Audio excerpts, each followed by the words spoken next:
Welcome students. TS EAMCET 2024 centralised internal sliding system ఈ year నుంచే start చేయడం జరిగింది. దీనివల్ల అందరు స్టూడెంట్స్కి అడ్వాంటేజెస్ అయితే ఉంటాయి. అడ్వాంటేజెస్ ఎవరు యూజ్ చేసుకోవచ్చు అనేది క్లారిటీగా చెప్తాను. అండ్ ఇంటర్నల్ స్లైడింగ్ సంబంధించి డేట్స్ ఏంటి, ప్రాసెస్ ఎలా ఉంటుంది, అన్ని కాలేజెస్కి ఆప్షన్స్ ఇవ్వచ్చా లేదా, సిఎస్సిలో సీట్స్ ఎవరెవరికి వస్తాయి, ఇంటర్నల్ స్లైడింగ్లో మరి సీట్ వస్తే ఫీ రియంబర్స్మెంట్ వస్తుందా లేదా, ఇలా కంప్లీట్గా డీటెయిల్స్ అన్నీ మీకున్న డౌట్స్ అన్నీ క్లారిఫై చేస్తాను. వీడియో స్కిప్ చేయకుండా చూడండి, లైక్ చేసి తప్పకుండా షేర్ చేయండి. టెలిగ్రామ్, వాట్సాప్ ఛానల్ లింక్ డిస్క్రిప్షన్లో ఇచ్చాను, జాయిన్ అవ్వండి. సో ఫస్ట్ ఒకసారి షెడ్యూల్ డేట్స్ అయితే చూద్దాం, తర్వాత ప్రాసెస్ ఏంటి అనేది చెప్తాను.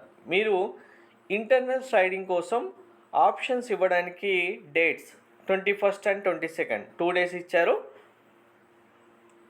సీట్ అలాట్మెంటు 26th రోజు ఉంటుంది. న్యూగా సీట్ అలాట్ అవుతే ఇంటర్నల్ స్లైడింగ్ ద్వారా మీరు కాలేజీకి వెళ్ళి రిపోర్టింగ్ చేయాల్సిన డేట్స్ 27 అండ్ 28. సో ఇక్కడ మరి ఇంటర్నల్ స్లైడింగ్ అందరికీ ఉంటుందా అంటే నో. ఎవరైతే ఇప్పుడు 17th లోపు కాలేజీకి వెళ్ళి ఫిజికల్గా రిపోర్టింగ్ చేశారో, అంటే మీకు ఫస్ట్ ఫేజ్ సీట్లు కానీ, సెకండ్ ఫేజ్ కానీ, థర్డ్ ఫేజ్ కానీ, లేదు చేంజ్ అవుతూ వచ్చిన ఫైనల్గా 17th వరకు ఎవరైతే కాలేజీకి వెళ్ళి మీకు వచ్చిన కాలేజీలో మీరు రిపోర్టింగ్ చేశారో వాళ్ళు మాత్రమే ఎలిజిబుల్ అవుతారు. సపోజ్ మీకు ఫస్ట్ ఫేజ్లో ఏ అనే కాలేజ్ వచ్చింది, సెకండ్ ఫేజ్లో బి అనే కాలేజ్ వచ్చింది, మీరు కాలేజీకి వెళ్ళి రిపోర్టింగ్ చేశారు, ఎలిజిబుల్ అవుతారు. మీరు ఫస్ట్ ఫేజ్ నుంచి ఇంకా థర్డ్ ఫేజ్ వరకు ఏ అనే సేమ్ కాలేజీలో ఉంది, మీరు రిపోర్టింగ్ చేశారు, ఎలిజిబుల్ అవుతారు. సో ఎవరు ఏ ఫేజ్లో సీట్ వచ్చినా 17th వరకు కాలేజీకి వెళ్ళి రిపోర్టింగ్ ఎవరైతే చేశారో వాళ్లకు ఎలిజిబిలిటీ ఉంటుంది. కంప్లీట్ అప్డేట్స్ గైడెన్స్ కోసం ఛానల్ సబ్స్క్రైబ్ చేసుకొని బెల్ బటన్ అయితే ప్రెస్ చేయండి.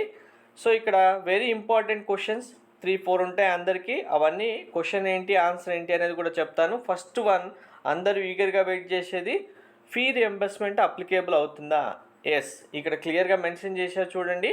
Fee reimbursement applicable to eligible internal sliding students. మరి ఎలిజిబుల్ ఇంటర్నల్ స్లైడింగ్ క్యాండిడేట్స్ అనగానే మళ్ళీ ఎవరు వస్తారని డౌట్ వస్తుంది. ఎలిజిబుల్ అంటే మీరు ఆల్రెడీ కౌన్సిలింగ్లో పార్టిసిపేట్ చేసినప్పుడు ఫీ రియంబర్స్మెంట్ ఎవరెవరికైతే వచ్చిందో వాళ్ళందరికీ ఎవరైనా సరే ఇంటర్నల్ స్లైడింగ్ ద్వారా సీట్స్ వస్తే ఫీ రియంబర్స్మెంట్ అప్లికేబుల్ అవుతుంది.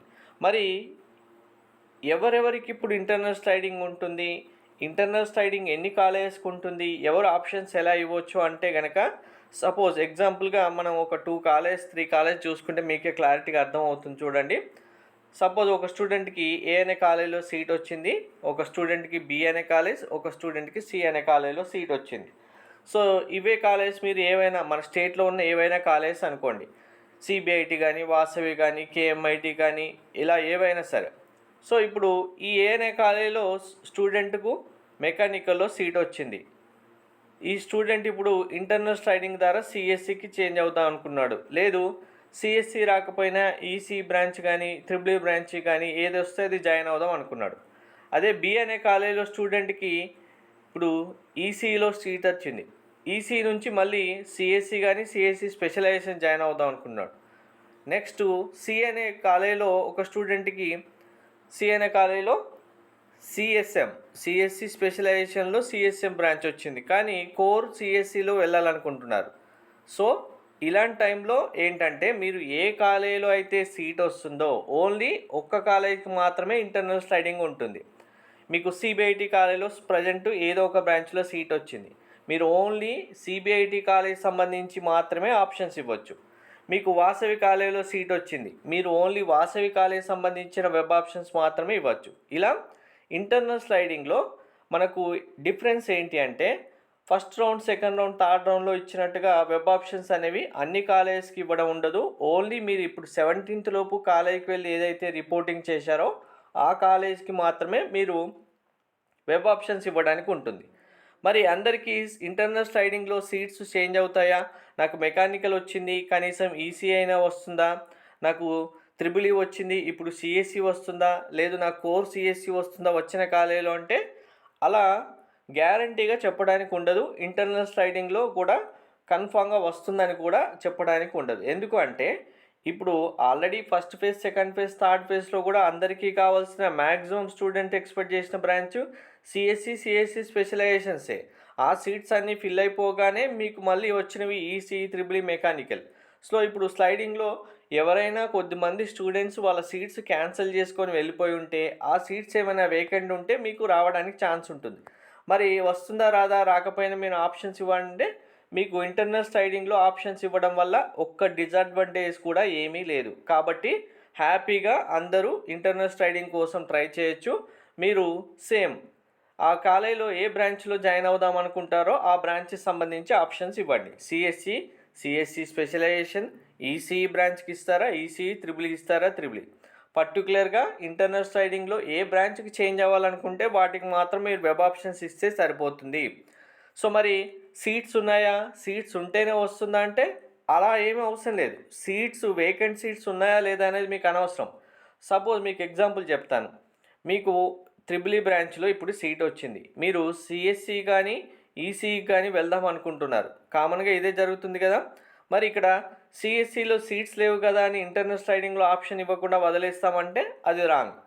ఎందుకు అంటే అక్కడ సీట్ లేకపోయినా మీరు ఇచ్చారనుకోండి, ఆ సిఎస్సి బ్రాంచ్ ఇంట్రెస్ట్ ఉన్న స్టూడెంట్ ఎవరైనా సిఎస్ఎంకి ఆప్షన్ ఇచ్చాడనుకోండి, ఆ స్టూడెంట్ సిఎస్ఎంకి వెళ్తాడు కదా, వేరే బ్రాంచ్కి షిఫ్ట్ అవుతాడు కదా, అప్పుడు ఆ సీట్ వేకెంట్ అవుతుంది. అది మీకు అలాట్ చేయడానికి ఛాన్స్ ఉంటుంది.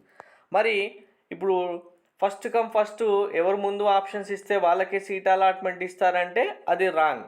21st రోజు ఇచ్చిన వాళ్ళకే ముందు సీట్ అలాట్మెంట్ ఇవ్వడం అంటూ ఏముండదు. 22nd వరకు ఎవరు వెబ్ ఆప్షన్స్ ఇచ్చినా మీ కాలేజ్ సంబంధించి ఇంటర్నల్ స్లైడింగ్ అనేది సేమ్ మన కౌన్సిలింగ్లో సీట్ అలాట్మెంట్ ఎలా అయితే ఇచ్చారో ర్యాంకు, జెండరు, మీ కేటగిరీ బేస్ చేసుకొని సీట్ అలాట్మెంట్ ఇవ్వడం జరుగుతుంది. ముందు ఇచ్చిన వాళ్ళకే ముందు సీట్ అలాట్మెంట్ చేసేసి ఆ సీట్ ఫిల్ చేయడం అంటూ ఉండదు. అందుకోసమే మళ్ళీ సీట్ అలాట్మెంట్ రిలీజ్ చేయడం జరుగుతుంది. సీట్ అలాట్మెంట్ ఇక్కడ మనకు చూడండి 26th రోజు వస్తుంది. కాబట్టి ఇంటర్నల్ స్లైడింగ్లో కనుక మీకు సీటు చేంజ్ అవుతే మళ్ళీ న్యూగా ఫ్రెష్ అలాట్మెంట్ ఆర్డర్ డౌన్లోడ్ చేసుకోవాలి. మరి ఫీ పేమెంట్ ఏమైనా చేయాలా మళ్ళీ అంటే నో, ఫీ పేమెంట్ చేయడం అంటూ ఏమీ ఉండదు. మీరు చేయాల్సిందల్లా మీకు వచ్చిన కాలేజీలో మళ్ళీ మీరు బ్రాంచెస్ చేంజ్ అవ్వాలనుకుంటే స్లైడింగ్ ద్వారా మీరు జస్ట్ మళ్ళీ లాగిన్ ఎలా అయితే చేశారో first phase, second phase, third ఫేజ్లో అలా లాగిన్ చేసి ఆ ఒక్క కాలేజీకి సంబంధించిన ఆప్షన్సే మీకు ఎనేబుల్ అవుతాయి. కాబట్టి దాంట్లో మీరు ఏ బ్రాంచెస్ జాయిన్ అవ్వాలనుకుంటే వాటికి ఆప్షన్స్ ఇచ్చేస్తే 26th రోజు సీట్ అలాట్మెంట్ అవుతుంది. అలాట్మెంట్ అయిన తర్వాత అదే కాలేజీలో మీరు మళ్ళీ అలాట్మెంట్ ఆర్డర్ డౌన్లోడ్ చేసుకొని రిపోర్టింగ్ చేస్తే మీకు ఆ సీటు కన్ఫర్మ్ చేయడం జరుగుతుంది. సో ఇది ఇంటర్నల్ స్లైడింగ్. ఇందులో అడ్వాంటేజెస్ ఉన్నాయంటే ఎస్ ఉన్నాయి. మీకు కావాలనుకున్న సీట్ వచ్చిందనుకోండి, హ్యాపీగా అదే కాలేజీలో జాయిన్ అవుతారు కదా. సో ఎవరు మిస్ చేసుకోకండి. ఇంటర్నల్ స్లైడింగ్లో సీట్స్ వేకెంట్ ఉన్నా లేకపోయినా ప్రతి ఒక్కరు మీకు కావాల్సిన బ్రాంచెస్ ఆప్షన్స్ అయితే ఇవ్వండి. Thank you.